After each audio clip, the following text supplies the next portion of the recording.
आज का टॉपिक थोड़ा अनकंफर्टेबल या अनईजी हो सकता है। हर पेरेंट को या माता पिता को ये समझना जरूरी है। तो बच्चे के सामने इंटीमेट होना नॉर्मल है, क्या ये गलत है? और ये बच्चा तो छोटा है, 1 साल का है, उसको तो क्या समझ आएगा? आखिर रियलिटी क्या है, साइंस क्या कहती है और किस एज में क्या करना चाहिए? आज हम एज वाइज इसको समझेंगे। नमस्कार, मैं आपकी गायनेकोलॉजिस्ट फ्रेंड डॉक्टर पूजा रावल आज इसी बात को आपके सामने डिस्कस करूंगी। सबसे पहले 0 to 1 ईयर के बेबीज, पेरेंट्स की एक कॉमन सी थॉट होती है कि अरे बेबी को क्या पता चलेगा, इसको तो ना कुछ समझ है ना कुछ याद रहेगा। बट ये चीज पार्शली ट्रू है और इनकम्प्लीट है। इस एज में भले आपका बेबी कुछ समझे ना, पर फील जरूर करता है। बेबी का ब्रेन जो होता है इस एज में भी एक इमोशनल सपोर्ट और सेफ्टी को रिकॉर्ड करता है, वॉइस की टोन्स को रजिस्टर करता है, बॉडी लैंग्वेज को समझता है, उसे एब्सॉर्ब करता है, फेशियल एक्सप्रेशंस देखता है, उनको इमिटेट करता है। बेबी वर्ड्स नहीं समझता बट एनर्जी और वाइब्स को जरूर समझता है। So if your baby is 0 to 1 year then what is okay, आज ये मैं आपको बताती हूँ। हग करना,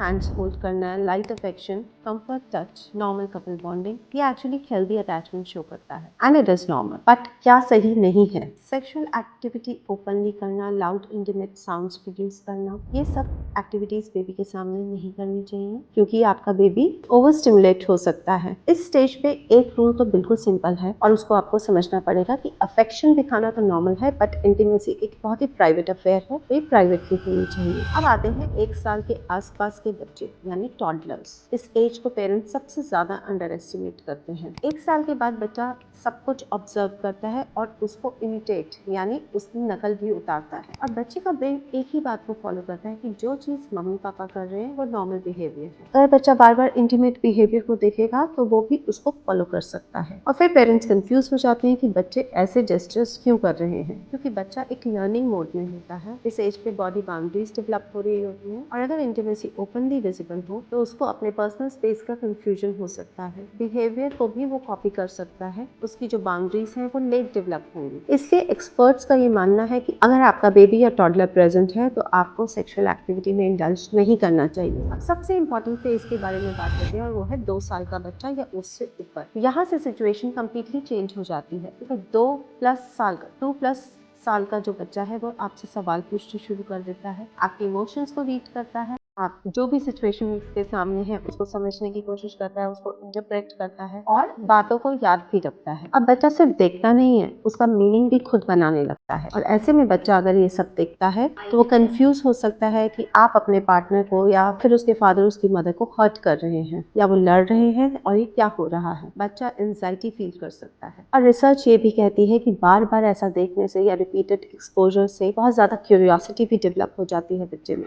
इनएप्रोप्रिएट इमिटेशन हो सकती है और वो इमोशनली भी कंफ्यूज हो सकता है। इस एज में आपके लिए क्लियर गाइडलाइन है कि सेक्सुअल इंटीमेसी हमेशा प्राइवेट होनी चाहिए। अब कुछ माता पिता या पेरेंट्स बिल्कुल ही एक्सट्रीम साइड पे चले जाते हैं, वो सोचते हैं बच्चा बैठा है तो वो अफेक्शन भी नहीं एक दूसरे को शो करते। ये बिल्कुल गलत है।